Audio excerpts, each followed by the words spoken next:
네, 안녕하십니까. IT 전방송 토크 IT 지나막은 지식 PD 고소입니다. 오늘은 우리 이제 모든 전자제품이 나오면 그 전자기파 테스트를 하지 않습니까? 그 전자기파 테스트 중에서 우리가 그 IEC 61000-4-3이라는 부분이 있습니다. 전자기파의 제품의 전자기파 내성 테스트인데요. 이런 테스트가 왜 하는지, 어떻게 하는지, 또 그것을 잘 하려면 무엇이 필요한지 이런 얘기들을 로데시발스 코리아의 임다빈 대리님 모셨습니다. 안녕하세요. 네, 안녕하십니까. 네네네. 자, 오늘 이게 저는 이제 문외한이기 때문에 네. IC 61000-4-3 일단 IC가 뭐고 이런 얘기 좀 해주시죠 먼저. 네네, 알겠습니다. 일단 IEC라고 하면 국제전기기술위원회로서 네.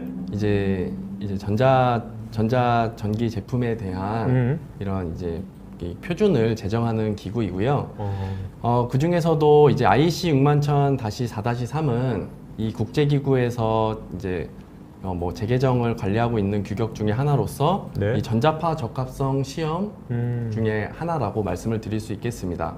근데 이제 이 전자파 적합성 시험이라고 하면 총 두 가지 유형으로 저희가 설명을 드릴 수 있게 되는데, 첫 번째는 일단 이 시료에서 방사되는 이 전자파가 얼마나 나오는지를 평가하는 이 전자파 장애 시험이 있고요.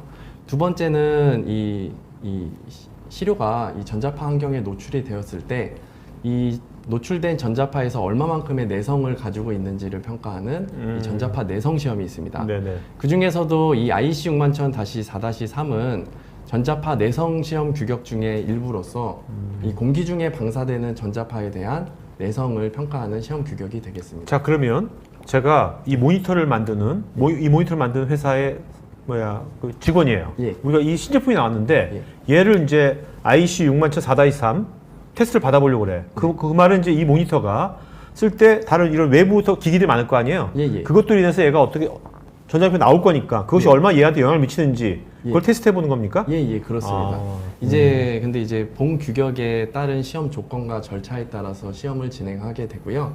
이 본 규격 같은 경우는 사실 제너럴 스탠다드이기 때문에 실제로 이 TV가 국내에 이제 유통이 된다던가 유럽이 유통된다던가 함에 따라서 그에 따른 이제 국제 규격, 그에 따른 국가 규격이나 번역별? 예, 그렇죠. 지역 규격이 있습니다. 아. 그 지역 규격에 맞춰서 시험을 진행하시면 되는데, 그러한 시험 규격들이 이제 IEC 61000-4-3을 레퍼런스로 제정이 되었다라고 이해하시면 되겠습니다. 그러면 국내 한국의 국가 규격은 뭡니까, 이름이? 국내에서는 네. 이제 이 전자파 적합성 시험을 통해서 이 합격을 받게 되면 그에 따라서 이제 KC 인증 마크를 달게 되는데, KC. 예, IEC 61000-4-3의 국가 규격으로서는 KN 61000-4-3이라고 소개를 드릴 수 있겠습니다. 그러니까 61000-4-3은 똑같네요. 예, 맞습니다. 알겠습니다. 네. 그래서 이거 좀 알겠고. 계속 좀 발표해 주시죠. 네, 그래서 앞서 설명드린 대로 이러한 전자파 적합성 표준을 관장하는 국제기구에 대해서 먼저 설명을 좀 드릴 텐데요. 이 IEC의 산하기관에는 TC77 기술위원회와 시스퍼위원회가 있습니다. 네, 그 중에 이제 시스퍼위원회는 이 전자파 장애에 대한 베이직 스탠다드를 관장하고 있고요. 그리고 프로덕트 스탠다드에 대한 재개정을 관리하고 있습니다.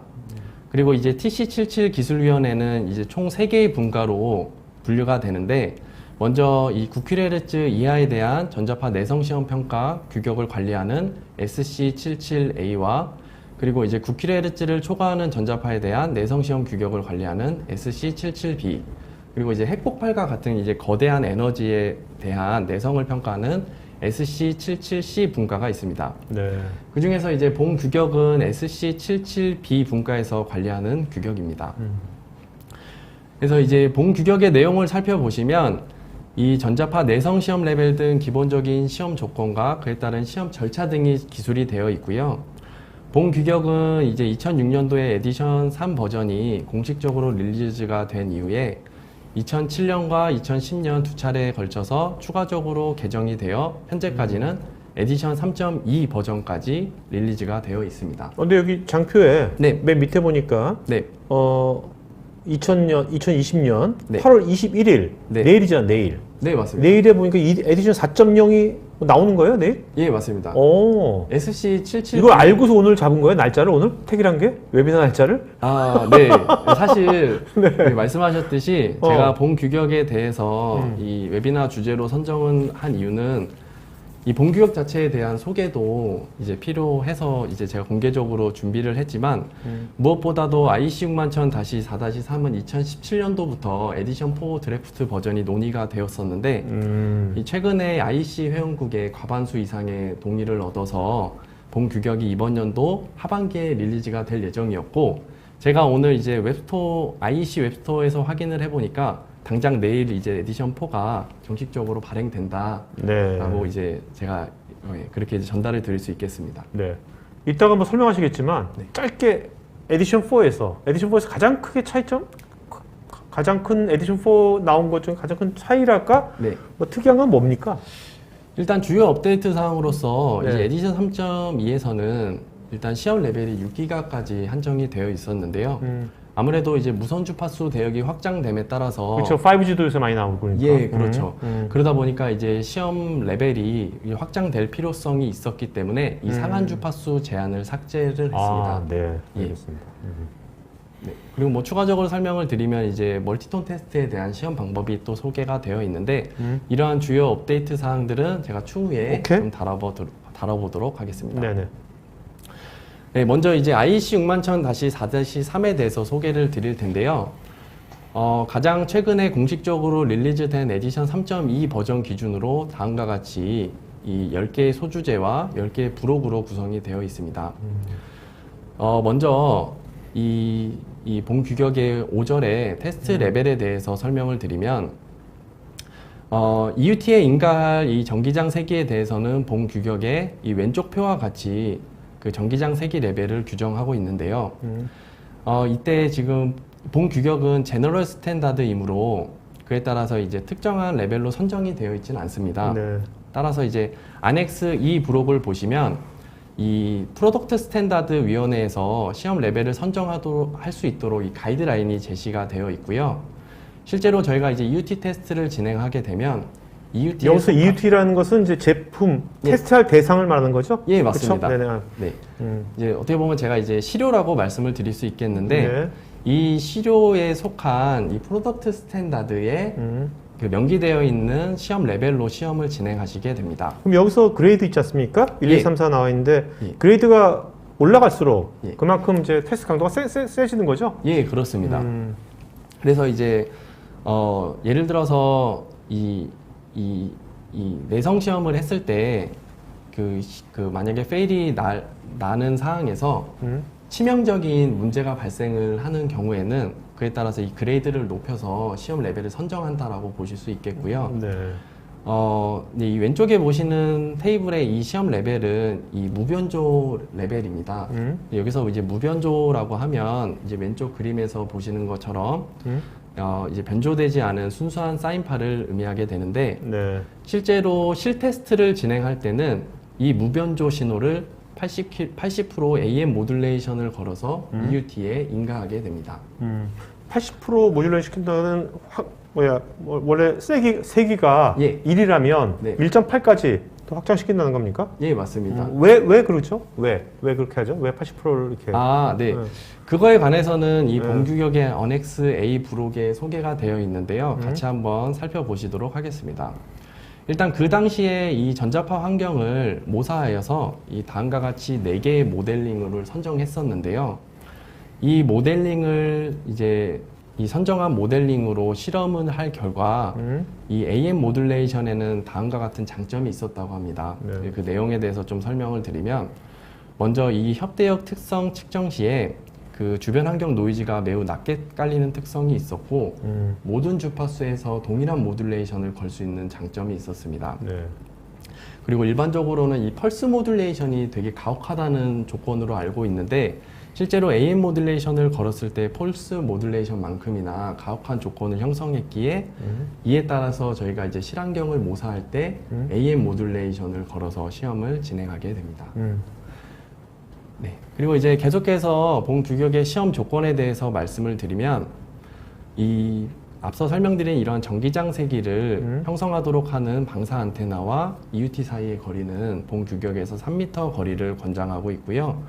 그리고 적어도 1m 이상의 거리를 확보하도록 본 규격에서는 요구하고 있습니다. 자, 네. 이게요, 이 그림이, 네.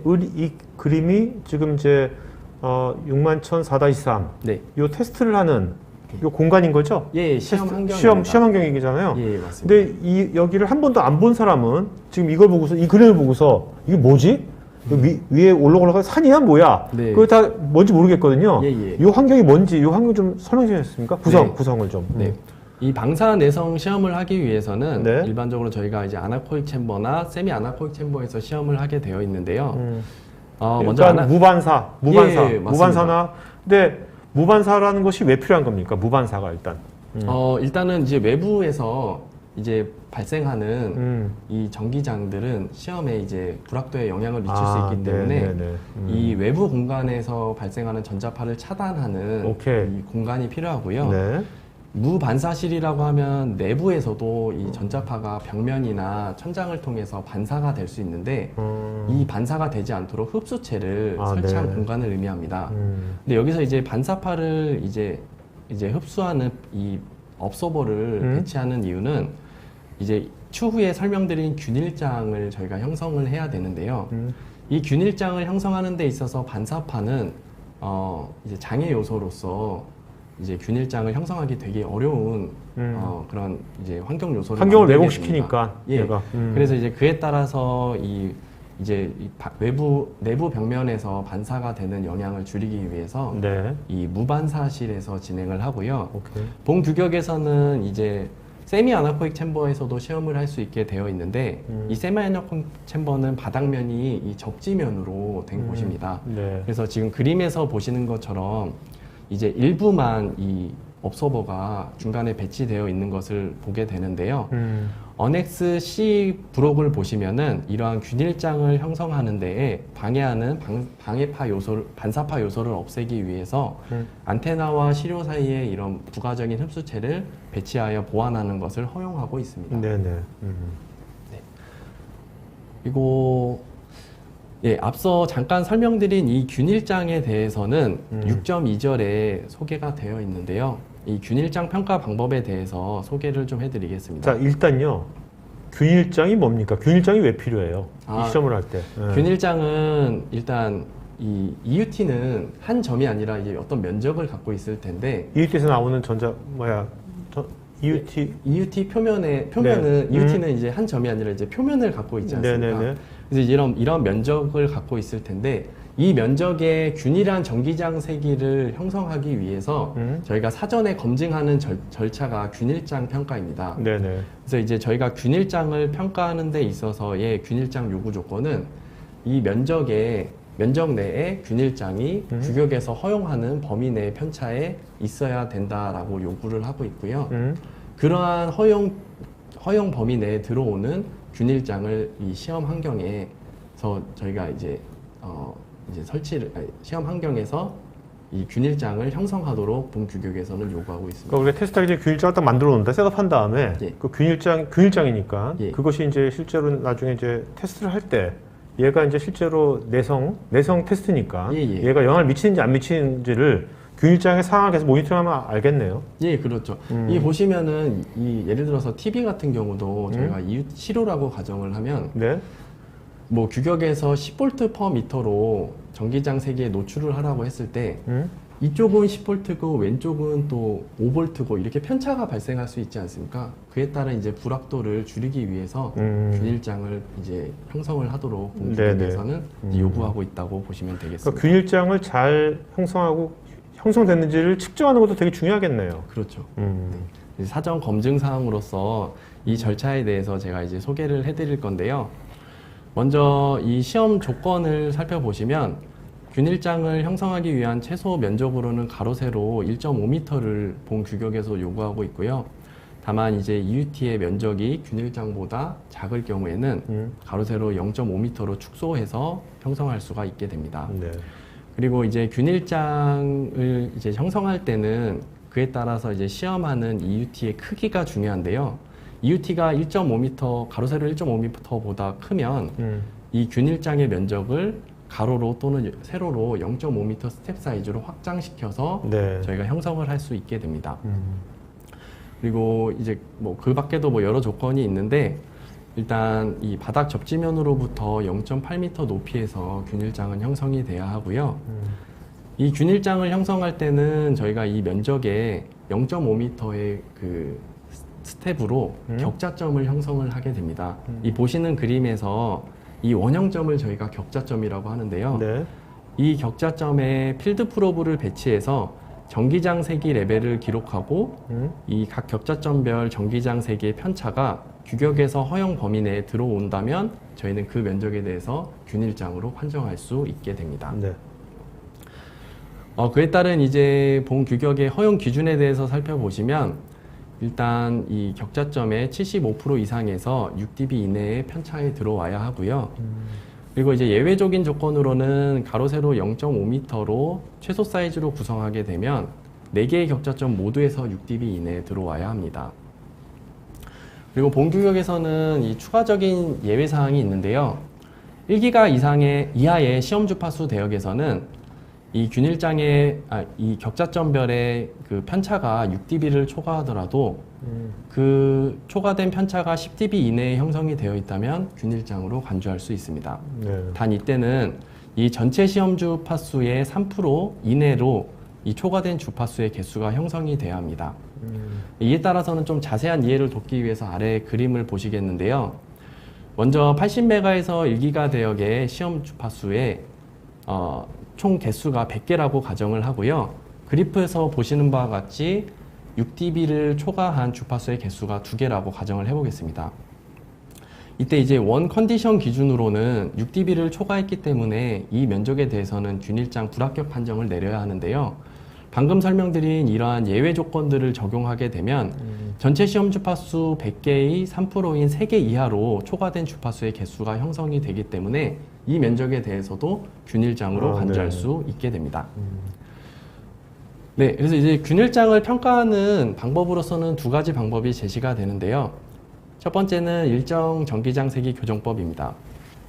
이 일정 전기장 세기 교정법은 모든 격자점에서 동일한 전기장 세기가 형성되도록 하는 각 격자점별 안테나 전방 전력을 기록을 합니다. 그리고 이 각 격자점별 기록된 안테나의 전방 전력이 6dB 이내의 편차에 들어올 경우 이를 균일장으로 판정하는 시험 방법이 되겠습니다. 그 다음으로 이제 소개해드릴 일정 전력 교정법 같은 경우는 이 격자점의 한 위치에 필드 프로브를 배치하고 전기장 세기가 형성되도록 하는 안테나의 전방 전력을 우선 구합니다. 그리고 그 기록한 전방 전력이 전방 전력을 시스템에 인가했을 때 이 격자점의 위치에서 형성된 전기장 세기 레벨의 편차를 통해서 균일장을 판정하는 방법이 되겠습니다. 이 2가지 방법은 본 규격에서 제시를 하고 있는데요. 고객분들이 이제 원하시는 방법에 따라서 이 균일장 평가를 진행하시면 되겠습니다. 네. 그 다음으로는 이 균일장을 평가하는 데 있어서 유의사항으로 설명을 해드리면 이 시험 레벨의 1.8배로 이 균일장을 형성을 하셔야 하고요. 이때 신호는 AM 모듈레이션이 아닌 무변조 신호로 인가하셔야 합니다. 그리고 이 안테나의 버티컬, 호리젠탈 편파별로 이 균일장을 평가하셔야 되고 본 규격의 6.2절에 보시면 이 균일장은 매년 수행하도록 요구되고 있고 시스템의 구조나 환경이 바뀌게 되면 EUT 시험 전에 균일장을 재평가하도록 요구하고 있습니다. 다음으로는 이 어넥스 D 브록에 있는 이 하모닉 테스트에 대해서 소개를 좀 해드리도록 하겠습니다. 이거는 일단 하모닉 테스트는 이거는 왜 하기 전에 왜 하는 거죠? 이건? 네. 시스템에서는 이 필수 불가결하게 이 불효파 성분들이 발생을 하게 됩니다. 네네. 이는 이제 내성 시험 레벨의 주파수 외에서 발생하는 불효파 성분들인데요. 그 중에서도 이 내성 시험 시스템에서는 하모닉 성분이 불효파 중에서는 가장 큰 불확도에 영향을 미치기 때문에 네. 본 규격에서는 별도로 하모닉 테스트를 요구하고 있습니다. 그러니까 그 테스팅 환경, 그 룸이잖아요. 예. 테스팅 룸에서 그 불협화 그것이 성분이 나오는지 안 나오는지를 예. 테스트하는 거네요. 미리 체크하는 거네요. 네, 맞습니다. 음. 네. 그래서 이러한 이제 먼저 제가 하모닉에 대해서 좀 잠깐 간단히 소개를 해드리면 이 내성 시험 레벨 주파수 외에 이 체배 성분들을 저희가 하모닉 성분들이라고 얘기를 하는데요. 본 규격에서 요구하는 허용 기준은 이 기본파보다 하모닉 성분들이 6dB 아래로 형성이 돼야 이 시스템을 정상 상태다라고 판정을 하게 됩니다. 그래서 이러한 기본파와 하모닉 성분들을 구분해서 측정하기 위해서는 이 주파수 선택적 측정이 가능한 테스트 리시버나 스펙트럼 분석기 등을 사용하셔야 되고요. 그에 따른 이 하모닉의 구성은 다음과 같이 두 가지 방법으로 제시가 될 수 있는데요. 먼저 첫 번째 방법은 이 안테나의 아웃풋단에 이 메저먼트 이퀴먼트를 달므로써 이 펀더멘탈 신호와 하모닉 신호를 이제 선택적으로 측정하는 방법이 되겠습니다.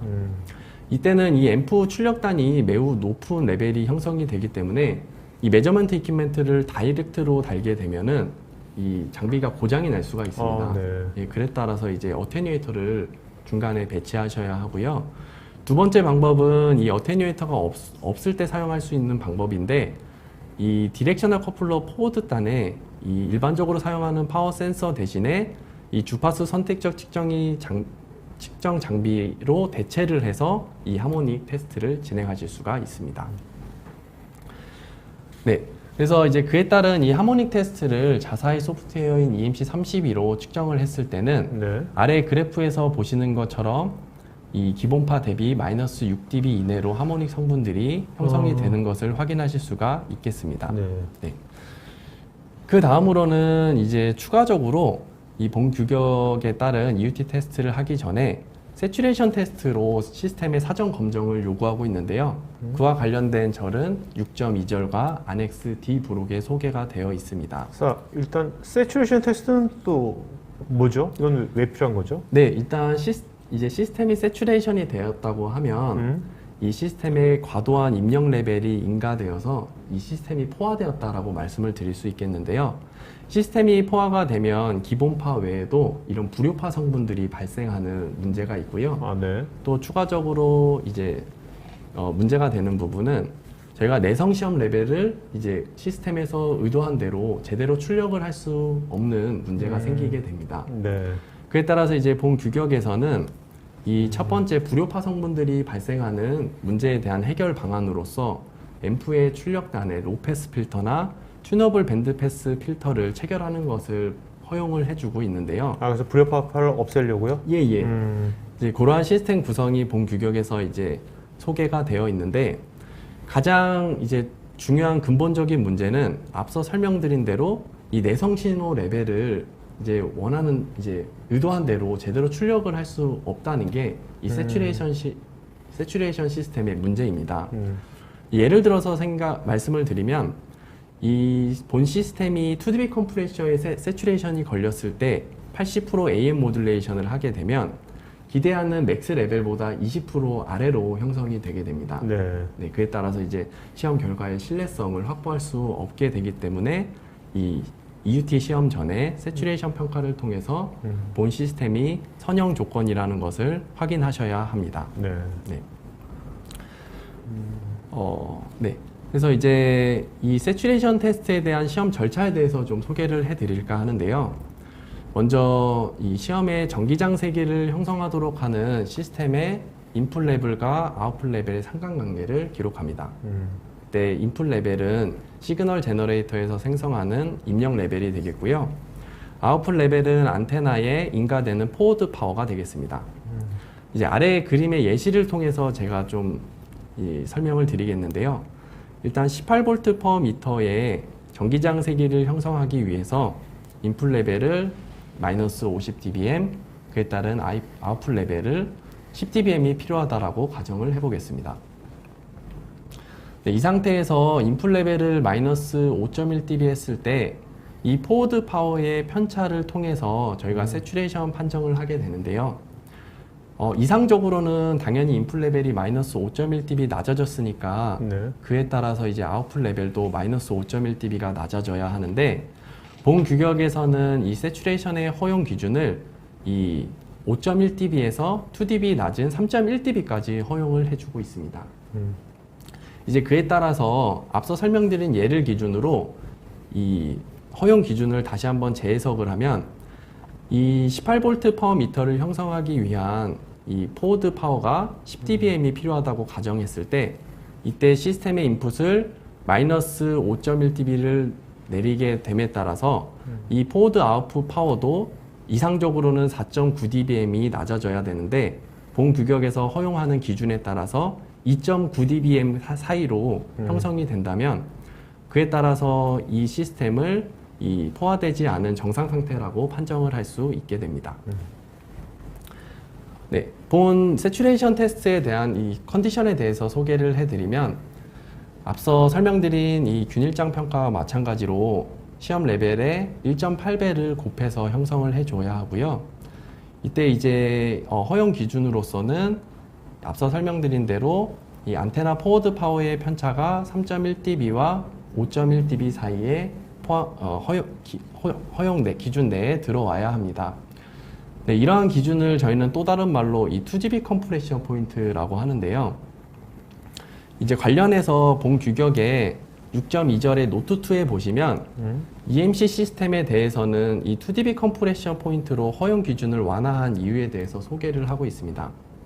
일반적으로 이 앰프와 같은 이 단품에 대해서 세츄레이션 평가를 할 때는 1dB 컴프레션 포인트의 허용 기준을 갖게 되는데요. 본 규격에서 시스템으로 이 세츄레이션 테스트를 진행할 때는 아무래도 앰프 출력단에 정확하게 50옴 임피던스 매칭이 된 터미네이션을 달고 시험을 하시는 게 아니라 실제로 사용하시는 방사 안테나를 달고 시험을 하시기 때문에 그에 따른 이제 불확도를 고려해서 본 규격에서는 2dB 컴프레션 포인트까지 완화하고 있다라고 이렇게 이해하시면 되겠습니다. 그래서 이제 계속해서 이제 설명을 드리면 앞서 설명드린 절차에 따라서 EMC 32로 이 세츄레이션 테스트를 진행하게 되면 아래 그림처럼 이 안테나 포워드의 편차가 3.1dB와 5.1dB 이내로 형성되는 것을 확인하실 수가 있겠습니다. 예, 앞서 제가 말씀드린 이 균일장 평가와 시스템 검증 절차인 하모닉 세츄레이션 테스트를 이제 합격 판정을 받게 되면 이제 그에 따라서 이 시스템이 EUT 테스트를 하기 위한 조건을 갖추었다고 보실 수 있는데요. 그에 따라서 본 규격의 이제 7절부터 EUT 테스트를 하기 위한 이 시험 환경 조건 셋업을 알아보도록 하겠습니다. 먼저 EUT가 이 탁상형 배치 기기인 경우에는 이 0.8m 높이의 비전도성 테이블에 놓고 시험을 진행하게 되고요. 바닥 설치형 기기인 경우에는 이 접지면으로부터 0.1m 지지물 위에다가 놓고 시험을 진행하셔야 합니다. 근데 이게 0.8m로 하는 특별한 이유가 있나요? 이게 앞서 설명드린 균일장 평가 시의 예를 설명드리면 균일장 평가를 할 때 저희가 이 바닥 접지면으로부터 0.8m 높이에서 형성하도록 요구를 하고 있거든요. 네. 그에 따라서 EUT도 이 균일장에 노출시키기 위해서 같은 높이로? 예, 같은 높이로 셋업을 진행한다고 보시면 되겠습니다. 그리고 이제 EUT의 배선 관련해서 본 규격의 7절에 계속해서 소개가 되어 있는데 제조사 쪽에서 선언한 이 배선의 길이가 3m 이하인 경우에는 그 규정된 길이로 시험을 진행하시면 되고 그 규정된 길이가 3m를 초과하거나 또는 규정이 되어 있지 않다고 하면 그에 따라서 이 초과된 길이에 대해서는 다발 형식으로 묶어서 배치를 하셔야 합니다. 그리고 이때는 이 케이블의 길이가 최소 1m 이상 전기장에 노출되도록 본 규격에서 요구하고 있습니다. 왜 1m 이상이 돼야 되는 거죠? 네. 그 이유는 이제 본 규격에서는 설명을 하고 있지만 제가 나름대로 이제 준비를 해서 답변을 드리면 먼저 이 케이블에 이 전기장을 유도하기 위해서는 그 주파수 파장의 4분의 1 이상의 케이블 길이가 전기장에 노출이 돼야 합니다. 네. 예. 그러한 이유로서 이 시험 주파수에 대한 파장을 계산해 보면 가장 낮은 주파수인 80메가에서의 4분의 1 길이가 0.93m가 되기 때문에 네. 앞서 설명드린 이러한 조건을 부합하기 위해서 본 규격에서는 최소 1m 이상의 거리를 전기장에 노출하도록 하라라고 이제 기재가 되어 있다고 이해하시면 되겠습니다. 네, 그리고 이제 7절에 이어서 8절에는 이 테스트 프로시저에 대한 내용이 소개가 되어 있는데요. 먼저 EUT의 표면은 균일장과 이제 일치하도록 배치를 하셔야 하고, EUT의 각 면에 대해서 방사 안테나의 버티컬, 호리젠탈 편파로 시험을 수행하도록 요구하고 있습니다. 그리고 이제 주파수의 스텝 사이즈는 로고 1%의 스텝 사이즈 이하로 설정을 하셔야 하고, 그리고 이 시험을 진행하실 때는 앞서 설명드린 것처럼 이 CW 신호를 80% AM 모듈레이션을 걸어서 진폭 변조해서 EUT에 인가하시면 되겠습니다. 그리고 이때 이제 듀얼 타임은 그 EUT의 응답 시간보다는 길게 설정을 하셔야 하고, 어떠한 경우에서라도 0.5초 이하로 설정하시면 안 된다고 규격에 명기가 되어 있습니다. 그래서 이러한 조건에 따라서 시험을 하시면 되고, 자사의 EMC32를 통해서 시험을 진행하시게 되면 보시던 것과 같이 그 주파수에 따라 인가되는 전기장 세기 레벨을 모니터링을 하면서 EUT의 그 상태를 평가하여 이 시험 결과에 합불 판정을 내리시면 되겠습니다. 네, 이상으로 짧게 본 규격에 대한 그 리뷰를 해드렸고요. 다음으로는 이제 앞서 설명드린 에디션 4 드래프트 버전에서의 업데이트 사항들을 좀 공유해 드릴까 합니다. 이 부분은 제가 아까 설명드렸던 부분인데요. 이제 가장 큰 이제 주요 업데이트 사항으로 이 시험 주파수의 상한 레벨이 삭제가 되었습니다.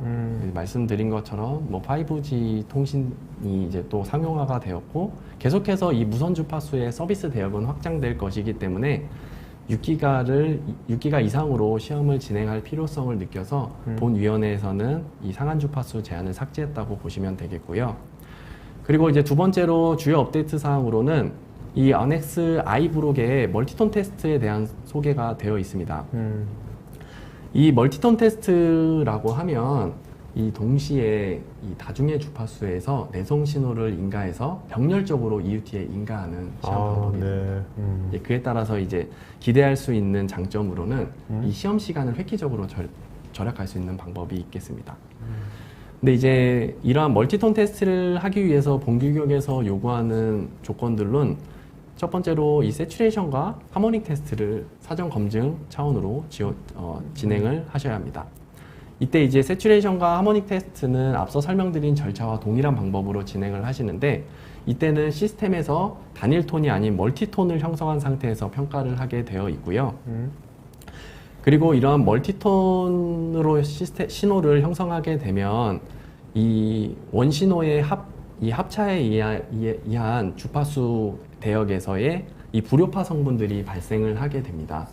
저희는 이제 그러한 성분들에 대해서 인터모듈레이션이라고 하는데, 이 인터모듈레이션은 앞서 설명드린 이 하모닉 성분과 더불어서 이 시험의 불확도에 큰 영향을 미칠 수 있기 때문에 하모닉 테스트를 진행하실 때는 인터모듈레이션 성분도 같이 판정을 하셔야 함을 본 규격에서 기재하고 있고, 그리고 이제 유의사항으로는 멀티톤 신호를 생성하게 되면 아무래도 시스템에서 매우 높은 출력을 형성해야 되기 때문에 단일 톤에서는 보이지 않았던 시료의 성능 저하가 또 발생을 할 수가 있습니다. 네. 그래서 이제 EUT에서 페일이 나게 되면 이 시험을 시험 방법인 단일 톤으로 한번 재시험을 해서 어디 주파수에서 페일이 났는지 재평가를 하셔야 하고요. 그리고 이제 단일 톤 시험 결과와 멀티톤 시험 결과가 상충하게 되면 그에 따라서 이제 단일 톤 시험 결과를 우선적으로 시험 결과를 판정하게 되겠습니다. 그리고 이제 주요 업데이트 사항으로는 이 균일장 평가와 관련해서 1기가 이상 대역에서 에디션 3.2에 소개되어 있는 인디펜던트 윈도우 메소드가 에디션 4에서는 삭제가 되었습니다. 이 인디펜던트 윈도우 메소드에 대해서 잠시 소개를 드리자면 1GHz 이상 대역에서는 이 시험 환경에서 이 반사파가 많이 발생을 할 수밖에 없습니다. 근데 이제 흡수체를 배치하더라도 발생할 수 있는 성분이기 때문에 그에 따라서 에디션 3.2에서는 1m 이제 시료와의 거리를 1m 거리로 이제 확보를 하고 그 상태에서 가로 세로 0.5m 면적으로 균일장을 형성할 수 있게끔 이 인디펜던트 윈도우 메소드가 소개가 되었는데요. 본 규격 에디션 4에서는 그러한 인디펜던트 윈도우 메소드가 삭제된 대신에 이 부분 노출법에 있어서 허용 기준이 좀 완화되었습니다.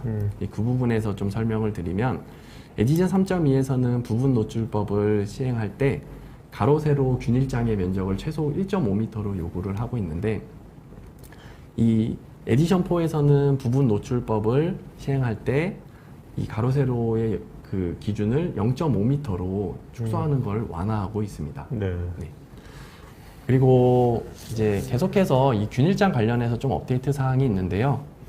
이 가로 세로의 면적을 최소 0.5m로 형성했을 때 에디션 3.2에서는 4개의 격자점에서 이 6dB 이내의 편차에 들어오도록 요구하고 있는데 에디션 4에서는 가운데 격자점 하나가 추가되어서 총 5개의 점에서 균일장을 평가하도록 요구하고 있고요. 또 이 균일장에 대한 높이 제한이 삭제가 되었습니다. 그에 따라서 저희가 이제 기대할 수 있는 부분으로는 에디션 3.2에서는 이 0.8m 아래 면적에 대해서는 이 균일장을 노출할 필요가 없었고 이 0.8m 높이의 2분의 1인 0.4m 높이에서의 전기장 세기만 기록하여서 제출하면 됐었는데 에디션 4에서는 이 높이 제한이 삭제가 됐다 보니까 아무래도 EUT의 밑면이 가급적이면 균일장에 더 많이 노출이 될수록 더 정확한 시험 방법이 되겠다라고 말씀을 드릴 수 있겠고요. 만약에 EUT의 그 밑면이 이 균일장 면적보다 더 0.5m 아래로 배치가 되어 있는 경우에는 그에 따라 균일장 밑면을 기준으로 2분의 1 높이에서 전기장 세기를 추가적으로 기록하도록 요구하고 있습니다. 그래서 이러한 추가적인 절차 사항을 좀 배제하기 위해서는 이 형성된 이 균일장 면적을 이 0.5m 아래로 형성을 해주셔야 하고요. 또는 이 접지면을 보통 접지면의 지지대를 0.1m로 구성해서 이 바닥 설치형 기기를 시험하시는데 본 규격에서는 이 지지면에 대해서 0.1m 이상의 지지면을 사용하라고 되어 있기 때문에 지지면을 한 0.1m 그 이상으로 확보하셔서 이 균일장의 밑면과 시료의 밑면의 편차가 0.5m 이하로 형성되게끔 배치하시면 되겠습니다. 네, 그리고 이제 추가 업데이트 사항으로는 에디션 3.2에서는 7.3절에 이 케이블의 배치 관련해서 간략하게 소개가 되어 있는데 에디션 4 드래프트 버전에서는 어넥스 G와 H 부록에서 좀 더 이 케이블 배치 방법에 대해서 자세히 소개가 되어 있습니다. 먼저 이제 공통사항으로서는 이 케이블의 노출 길이가 최소 1m 이상으로 요구를 하고 있고요. 본 규격 에디션 4에서의 업데이트 사항으로는 이 EUT의 표면에 대해서 시험을 할 때 턴테이블을 돌리게 되는데 이때 케이블도 돌아간 턴테이블에 따라서 다시 재배치를 할 필요가 없다라고 본 규격에서는 이제 설명을 하고 있습니다. 그 말을 저희가 해석해 보면 EUT의 한 면에 대해서만 이 케이블의 영향성을 판단한다라고 생각을 하시면 되겠고요. 그리고 이제 에디션 4 드래프트 버전에서의 G.3절을 보시면 이 시메드의 사용법이 소개가 되었습니다. 이 시메드라고 하면 이 EUT에 연결된 전원선이나 아니면 통신선에서 유기되는 이 불요 전자파를 흡수하는 역할을 함으로써 이 어떤 시험의 재현성을 확보하는 데 있어서 도움을 줄 수 있는 장비인데요. 이는 이제 본 규격에서는 강제 사항은 아니고 이 리커멘데이션으로 소개가 되어 있고요. 이 시메드를 이제 배치할 때는 케이블이 이 바닥면에 닿는 포인트에 이 시메드를 체결하도록 본 규격에서는 요구하고 있습니다. 네. 이에 따라서 이제 IC60000-4-3에 대해서 이제 주요 업데이트 사항들을 같이 한번 나눠보았는데요. 다음으로는 이제 IC60000-4-3에 대한 자사의 솔루션에 대해서 제가 좀 소개를 해드리도록 하겠습니다. 그러니까 지금 그 루데시버스에서는 이 이 테스팅하는 네, 이 룸을 만드는 거, 챔버랄까? 네, 그거는 로데시버에서 하는 게 아닌 거죠. 예, 그건 맞습니다. 다른 전문 기업에서 하겠죠, 그건. 네, 맞습니다. 네네. 보통 일반적으로 저희가 시스템을 제안할 때 이 챔버 환경은 챔버사 쪽에서 이제 맡아서 진행을 하게 되고 네. 저희는 이러한 방사 내성 시험을 진행하기 위한 시스템을 네네. 이제 제안을 드립니다. 그에 따라서 이제 장비 구성에 대해서 이제 그것이 소개드리겠습니다. 우리나라에서 이런 것이 민간 뭐 삼성전자나 LG전자 큰 기업들은 자기 내부에 이런 게 있을 것 같고요. 예, 맞습니다. 또 국가에서 인증한 어떤 이런 테스팅하는 또 예. 측정소가 있을 거 아닙니까? 예, 맞습니다. 그런 두 군데에서 좀 로데시버스 거를 많이 쓰고 있나요? 시스템을? 예, 어떤- 맞습니다. 그래요? 예, 저희가 이제 글로벌 리딩 기업이다 보니까 네. 아무래도 이제 규격적으로 업데이트되는 내용도 좀 빠르게 접할 수도 있고 그런 내용들을 이제 이제 고객들에게 소개해 드림으로써 고객들이 이제 취할 수 있는 이점도 있고 저희는 이제 이러한 솔루션을 제안할 때 이 시스템에 대해서 턴키로 제안을 드릴 수 있을 뿐만 아니라 거의 다 자사에서 개발한 이 장비를 통해서 직접 인테그레이션을 하기 때문에 이 시스템에 대한 완성도도 좀 높다라고 좀 소개를 드릴 수 있을 것 같습니다. 알겠습니다. 네. 한번 어떤 장점인지 좀 보도록 하죠. 네. 네네. 먼저 일단 제가 본 규격 관련해서 이제 소개해드리는 장비에 대해서는 이 시험을 위해서 저희가 일반적으로 제안드리는 모델을 소개해드릴 거고요. 시그널 제너레이터에 관해서는 이제 본 규격에 부합하는 타입으로 아날로그 시그널 제너레이터 타입을 소개해드릴 수 있겠습니다. 이제 저희 자사에서는 이 하이퍼포먼스 장비인 SMA 100B부터 이 코스트 이펙티브 모델로 출시된 SMC 100A까지 다양한 모델로 구성이 되어 있고요. 이 SMC 100A 같은 경우는 시험 주파수가 3.2기가까지로 제한이 되어 있기 때문에 그에 따라서 이제 일반적으로 저희가 제안드리는 모델은 SMB 100A가 되겠고요. 그리고 이제 앰프 관점에서 좀 소개를 해드리면 IC 60000-4-3 규격에 부합하는 앰프로는 저희 솔루션으로 BBA 150 시리즈를 제안을 드릴 수 있겠습니다. 이 BBA 150 시리즈도 아래 보시는 이 용량에 따라서 모델이 다른데요. 일반적으로 이 커머셜 스탠다드는 전기장 세기를 18V per m까지 형성을 해야 되기 때문에 그에 따라서 저희가 제안드리는 모델은 BC 500 그리고 D밴드 110, E밴드 100급의 모델을 제안을 드리고요. 같은 이제 커머셜 스탠다드 중에서도 이 메디컬 분야는 이 시험 레벨이 28V per m까지 필요합니다. 아, 네. 그에 따라서 이제 용량이 더 높은 게 필요하기 때문에 D밴드 200, E밴드 200으로 상향 제한을 일반적으로 드리게 됩니다. 그리고 이제 오늘 소개해드린 내용은 이제 방사 내성 시험 시스템인데 전도 내성 시험 시스템 관련해서도 자사의 솔루션이 있습니다. 그래서 이제 IC 60000-4-6 기준으로 이 전도 내성 시스템을 제안 드릴 때는 BBA 150 A 모델의 125 125W급으로 일반적으로 제안을 드리기 때문에 이 점을 참조해 주시면 될 것 같고요. 또 이러한 제안 드리는 모델은 사실 이 시험 환경에 따라서 또 저희가 제안을 또 변경할 수 있는 부분이 있기 때문에 그 점을 좀 참조해 주시면 되겠습니다. 네, 그리고 이제 파워 센서에 대해서 또 알아볼 텐데요. RNS에서 보유한 파워 센서의 모델은 어플리케이션별로 다양하게 센서가 어디 쓰이는 겁니까? 이 센서가. 네. 이 파워 센서는 이제 앞서 설명드렸던 이 균일장 평가에서도 이 안테나의 전방 전력을 측정하는 데 사용이 되고요. 또 시험을 하는 데 있어서도 이 전기장 세기가 제대로 형성이 되도록 그 안테나 전방 전력이 인가가 되는지 모니터링하는 역할을 합니다. 네. 그리고 이제 추가적으로 말씀을 드리면 이 일반적으로 규격에서는 포워드 파워 센서만 요구를 하는데 다음과 같이 리버스 파워도 측정할 수 있는 그 추가적인 센서를 배치하게 되면 시스템의 VSWR을 측정해서 시스템의 안정도도 같이 평가를 할 수 있는 그러한 장점이 있겠습니다.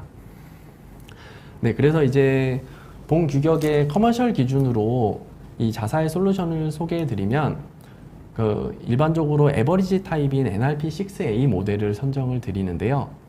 이 EMC에서도 커머셜 기준이 아니라 오토모티브나 밀리터리 쪽을 보시게 되면 PM 모듈레이션이나 펄스 모듈레이션을 생성하는 경우가 있습니다. 이러한 이제 PM 모듈레이션이나 펄스 모듈레이션을 측정하기 위해서는 이 에버리지 파워 센서가 아니라 피크 파워 센서 타입인 Z82를 일반적으로 권장을 드리는 점을 좀 이제 참고해 주시면 되겠습니다. 그리고 이제 앞서 설명드렸던 이러한 주요 장비들을 실제 테스트할 때 컨트롤할 수 있는 테스트 소프트웨어가 필요하고, 저희는 이제 이미 이제 EMC 시장에서 높은 점유율을 보유하고 있는 EMC32를 이제 소개해 드릴 수가 있겠습니다. 이제 EMC32라고 하면 이제 역사가 오래된 만큼 이제 좀 안정성이 있다라고 말씀을 드릴 수 있겠고요. 또 이 커머셜 분야뿐만 아니라 오토모티브, 밀리터리 분야에서도 활용할 수 있기 때문에 이제 올라운더 서포터라고 또 이제 뭐 자랑을 할 수 있겠습니다. 이제 앞서 이제 소개해드린 솔루션은 본 규격에 부합하는 자사의 솔루션을 소개해드렸고요. 이제 마지막으로 이제 EMC 시스템을 자사에서 구매했을 때 자사에 기대할 수 있는 장점들에 대해서 좀 간단히 소개해드리면서 이 웨비나를 좀 마칠까 합니다. 먼저 저희는 앞서 소개해드린 대로 대부분의 이제 하드웨어를 자사에서 개발을 하고 있고요. 그 저희가 직접 개발한 하드웨어로 시스템 인테그레이션도 엔지니어가 직접 하기 때문에 그에 따라서 이제 시스템의 완성도가 높다라고 설명을 드릴 수 있겠습니다. 그리고 예전에는 저희 시스템을 설치할 때 본사 엔지니어가 와서 설치를 했었는데요. 최근에는 이제 시스템 엔지니어링 센터가 이 국내에도 설립이 되어서 네, 직접적으로 저희가 국내에서 시스템을 설치할 수 있는 기술력을 이제 확보하게 되었고요. 그러니까 설치 전문 센터가 생긴 거네요? 네, 맞습니다. 그래서 이제 아무래도 이제 본사 엔지니어가 오게 되면 그에 따라서 엔지니어링 비도 훨씬 높아지는데 가격적으로도 저희 국내 엔지니어가 진행을 하게 되면 이 엔지니어링 비가 좀 낮아지기 때문에 네, 고객분들도 가격 절감 측면에서 기대할 수 있는 장점이라고 볼 수 있겠고요. 그 다음에 한국말이 통할 거 아니에요? 한국말이. 그렇죠. 네. 어떻게 보면 그거에 좀 되게 가장 제일 중요하다고 크죠. 생각합니다. 네, 맞습니다. 그리고 이제 트러블 슈팅을 할 수 있는 이 이제 애플리케이션 엔지니어가 항상 상주에 있고, 또 이제 AS 서비스 센터가 국내에서 운영이 되고 있기 때문에 이 사후 관리 측면에서 장점이 있겠습니다. 네, 알겠습니다. 무엇보다도 오늘 소개해드린 이 IEC 64000-4-3의 이 내성 시험 기준으로 저희의 좀 장점을 하나 간단하게 말씀을 드리면, 저희는 이제 이 내성 시험은 어쨌든 내성 시험을 인가하는 와중에 이 시조에 대해서 모니터링을 해야 되는데요. 이 모니터링을 하는 솔루션이 저희는 다양하게 구비가 되어 있다고 말씀을 드릴 수 있겠습니다. 먼저 어쿠스틱 디바이스나 모바일 같이 이 음향기기에 대해서는 음압을 모니터링 하도록 요구가 되어 있는데요. 이러한 음압을 모니터링 할 수 있는 솔루션으로 저희 자사에는 ABT 시스템이 있고요. 이러한 ABT 시스템을 EMC32에 연동을 하였을 때 보시는 그림처럼 이 음압의 허용 기준 레벨을 넘게 되면 그에 따라서 EMC32에 마킹을 해줘서 그래프를 통해서 저희가 합불 판정을 쉽게 내릴 수 있게 저희가 이제 솔루션을 제공해 드리고 있습니다. 그리고 이러한 이 음압을 이제 평가해야 되는 관련된 규격으로는 이제 유럽 지역 규격으로 ETSI EN301489 시리즈가 있겠고, 국제 규격으로는 시스퍼 35 규격 등이 있겠습니다. 그리고 이제 보편적으로 이 모니터링 솔루션으로 저희가 제안드릴 수 있는 어드바이스 시스템이 있는데요. 이 어드바이스 시스템은 이제 왼쪽에서 보시는 그림과 같이 이 시료의 관심 영역을 마킹을 해놓고, 이 관심 영역에서 이상 작동을 포착하게 되면 이제 오른쪽에 EMC32에서 보시는 것과 같이 커멘트를 남겨서 어떠한 이상 작동이 포착이 되었는지 기록을 해주게 됩니다. 이러한 이제 어드바이스 시스템은 아무래도 장시간 시험이 진행이 되는 동안 엔지니어가 상주해서 이 EUT를 모니터링 할 필요가 없게 되었고요. 저희 어드바이스 시스템을 활용을 하면 이제 뭐 인간의 지각 능력에 따라서 이제 오류를 범할 수 있는 부분에 대해서 그 부분을 좀 해소할 수 있는 솔루션이라고 소개를 드리겠습니다. 네. 이 밖에도 뭐 이제 BER이나 PER이나 음성을 이제 또 이제 판정할 이제 신호의 품질을 평가할 수 있는 이 콜박스도 자사에서 개발하기 때문에 저희는 이러한 이 내성 시험 시스템 관련해서 다양한 모니터링 솔루션을 갖고 있다라는 장점을 내세울 수 있겠고요. 네, 그래서 이제 오늘 제가 준비한 내용은 여기까지고 이제 현업에서 이제 관련되신 종사하시는 분들에게 네. 좀 내용이 조금이나마 좀 도움이 됐으면 하는 바람이 있습니다. 오케이. 네. 자, 이제 Q&A 시간 들어가겠습니다. 예. 질문 보이시죠? 네, 그죠? 네. 자, 그다음에 여러분 지금 설문조사하고 있으니까요. 설문에 뭐 추가적인 자료 요청이라든지 뭐 이런 것들 설문으로 해주시면 좋을 것 같고요. 또 설문하신 분 중에서 저희가 또 17분 추첨해서 저희가 스타벅스 아메리카노 드리겠습니다. 또 이분께서요. 네. 세츄레이션 시험 시에 5.1을 초과하는 경우도 있는데요. 해당 내용이 최신 버전에서는 검증 중이며 유효하다고 명기되어 있습니다만 그에 대한 해석이 따로 있을까요? 네, 말씀하신 대로 그 에디션 4 버전에서는 이제 앰프 세츄레이션에 대한 이제 허용 범위로서 이 3.1dB에서 기존에는 5.1dB였는데 7.1dB까지 완화가 되었고요. 말씀하신 이 최신 규격이라고 하면 에디션 3.2 버전을 말씀하신 것 같은데 네. 에디션 3.2에서도 이 반도체의 그 직접 회로로 구성이 되어 있는 앰프라든지 TWT 앰프에 대해서는 7.1dB까지 허용을 해주고 있습니다. 네. 예. 김건호님께서 주파수에 따른 자기장 세기 예측이 가능한지요? 주파수에 따른 자기장 세기 예측이 가능한지요? 이거는 아마 저희가 이 내성 시험을 하기 전에 앞서 이제 균일장 평가를 하게 되는데 네. 이 균일장 평가를 한다는 의미는 이 시험 주파수 각 주파수에 필요한 이 안테나의 전방 전력을 저희가 이제 구하게 되는데요. 그 안테나 전방 전력을 시스템에 인가함으로써 이 규격에서 요구하는 테스트 레벨을 저희가 이제 실제로 구현을 하게 됩니다. 그에 따라서 이제 본 규격에 따른 절차로 균일장 평가를 하면 이 균일장 면적에 형성되는 자기장 세기를 저희가 이제 판단할 수 있다라고 말씀을 좀 드릴 수 있겠습니다. 정용배님, 업데이트된 에디션 4 드래프트 규격에 대해서 실제 테스트 평가 기준에 반영되는 시기는 언제쯤인가요? 네, 이제 에디션 4 관련해서는 말씀하신 대로 이 적용 시점이 되게 궁금해 하실 텐데요.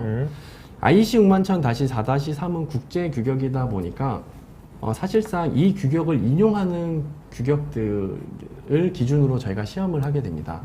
근데 이제 이 인용하는 규격들에서 IEC 60000-4-3에 이 에디션 버전도 같이 기재가 되어 있는데 그 버전이 개정이 되지 않는 한 이전 버전들에 대한 효력이 유효하다라고 말씀을 드릴 수 있겠습니다. 알겠습니다. 신홍신님, 균일장이라는 것이 주파수에 따라서 다를 것 같은데 39GHz와 같은 초고 주파에서도 6dB의 시험 조건을 만족할 수 있나요? 39기가 쪽까지 보시면은 아마 이제 밀리미터 웨이브 쪽에 대해서 좀 궁금하신 부분인 것 같긴 한데 제가 이제 EMC 기준으로 좀 설명을 드리면 EMC는 아직까지는 6기가 이하에 대해서만 내성 시험을 진행하기 때문에 이 39GHz에 대해서 균일장이 형성이 가능한지는 아직까지는 저희가 이제 답변 드릴 수 없는 부분이라고 좀 말씀을 드릴 수 있겠습니다. 유영태님, 멀티톤 시험법을 적용하게 되면 시험 시간이 얼마나 줄어드나요? 추가 장비가 필요하진 않나요?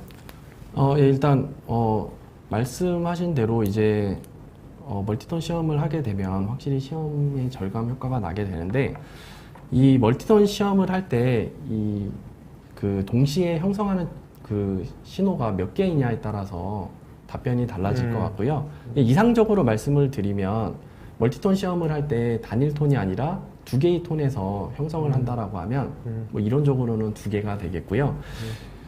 이게 이제 멀티톤 테스트를 진행하시려면은 말씀하신 대로 이제 추가 장비가 필요한데요. 일단 그 벡터 시그널 제너레이터가 필요하게 되겠고요. 또는 이 아날로그 시그널 제너레이터를 여러 개를 구성해서 멀티톤 신호를 이제 구현할 수 있겠다고 말씀을 드릴 수 있겠습니다. 네. 자, 여러분들 오늘 톡IT에서 하는 모든 웨비나들은요, 며칠 내로 톡IT 여러분 사연 등록한 이벤트 페이지에 거기에 다시 보기 있고요. 거기서 발표 자료 다운받을 수 있으니까 여러분들 기존에 참석했던 페이지 가면 볼 수 있고요. 기존에 했던 방송들은 톡IT 메인 페이지에 편성표라고 있거든요. 거기서 쉽게 찾을 수 있습니다. 자, 그 다음에 이주호님께서 균일장이 규격에 적합하지 않을 경우 시험자가 확인해야 될 환경 요인이 있을까요? 네, 이거 상당히 좀 좋은 내용인 것 같은데요. 일단 균일장이 이제 제대로 형성되지 않는 경우는 일단 시스템적으로 봤을 때는 앰프의 용량이 부족한 경우가 있겠습니다. 그럴 경우에는 이제 이 균일장과 방사 안테나 사이의 거리를 1m까지 축소를 할 수 있기 때문에 이 거리를 축소해서 균일장을 형성을 하시면 되겠고요. 이러한 또 다른 환경 요인으로는 그 아네코익 챔버 내에 반사파 물질이 있을 경우에 그 반사파에 의한 영향으로 균일장이 제대로 형성이 되지 않을 수 있는데요. 본 규격에서 요구하듯이 이러한 일단 반사파 물질을 제거할 수 있도록 세미 어나코익 챔버를 이용하시면은 이 부가적인 흡수체를 배치하시거나 반사 영향을 줄 수 있는 물건들을 이 챔버 밖으로 빼서 진행을 하시면 되겠습니다. 박상수님, IC 61,4-3 테스트 영향을 줄 만한 환경 요인이 어떤 것이 있을까요?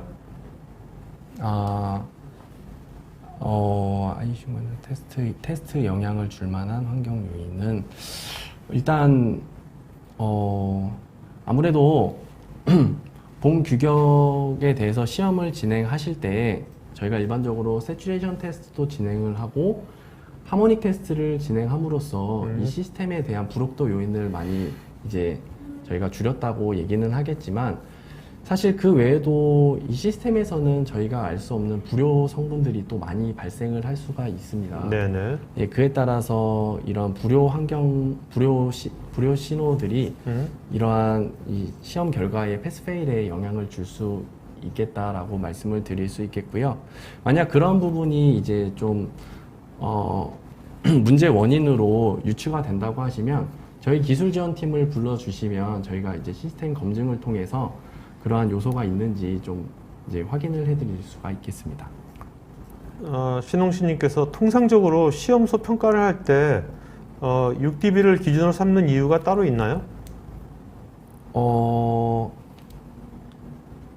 이거에 대해서는 제가 이제 설명을 드릴 수 있는 부분이 이 dB 스케일로 봤을 때는 6dB지만 이거를 이제 리니어 스케일로 봤을 때는 이제 2분의 1까지 허용한다. 2분의 1 정도 원래 레벨의 2분의 1까지 허용한다라고 보시면 되겠는데